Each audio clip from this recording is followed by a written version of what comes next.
Saya umur 6 tahun belajar di Taiwan. Sekolah bukan karena papa mama saya taruh saya di luar negeri, tapi karena saya berobat. Karena di Indonesia saya nggak ada harapan. Ternyata di sana sama saja. Waktu kecil saya sakit-sakitan. Singkat cerita, tulang saya itu banyak yang bengkok-bengkok. Saya nggak tahu kenapa. Anda lihat jari tengah saya masih sisa bengkok begini, karena satu-satunya yang disisakan Tuhan ketika Tuhan sembuhkan saya. Beribu-ribu mil jauhnya, ketika mama saya berdoa di Indonesia, sebagai ibu kalau bisa sama anaknya masih umur 6 tahun, pasti berat bukan? Tapi mama saya berdoa syafaat. Mama saya tidak kenal Tuhan Yesus secara dekat, tapi mama saya hanya pernah mendengar lewat Injil, Yesus menyembuhkan. Mama saya masih ragu dan bimbang apakah dia satu-satunya Tuhan. Tapi mama saya tidak punya pilihan lain. Ibu saya berkata, Tuhan, asal Philip Mantova anak saya ini tidak meninggal dunia, nanti kalau besar dia bisa jadi hamba-Mu, sembuhkan dia. Hanya Engkau dokter di atas segala dokter yang tidak angkat tangan sama anakku, turunlah tangan.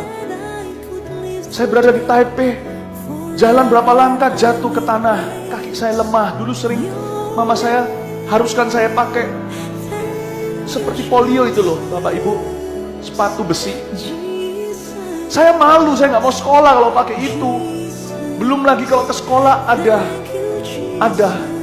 saya dipermalukan berkali-kali setiap hari karena saya selalu salah masuk kelas, karena otak saya ini agak sedikit tumpul dulu gitu.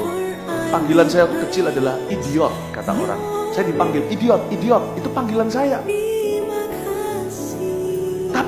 Tapi Tuhan ubah segalanya.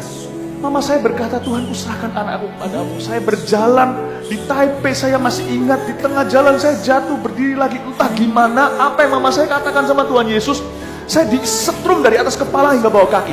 Saya nggak pernah mengerti kekristenan begitu. Saya kecil pernah ke gereja, tapi saya nggak tahu bahwa Yesus itu hidup. Saya kira dia hanya sekedar sebuah agama. Ya, semua agama sama saja, semua akan menuju ke sorga. Jalannya aja beda. Saya nggak ngerti kalau Yesus itu Allah yang hidup dan satu-satunya. Saya jalan, tiba-tiba disetrum dari atas kepala hingga bawah kaki saya dan naik kembali ke kepala saya. Tiba-tiba badan saya kuat. Sampai ke sekolah 3 bulan kemudian saya juara 3. Padahal bahasa masih baru belajar, bahasa Mandarin di sana. Dulu yang nggak bisa gunting, saya nggak bisa gunting, tangan saya lemah.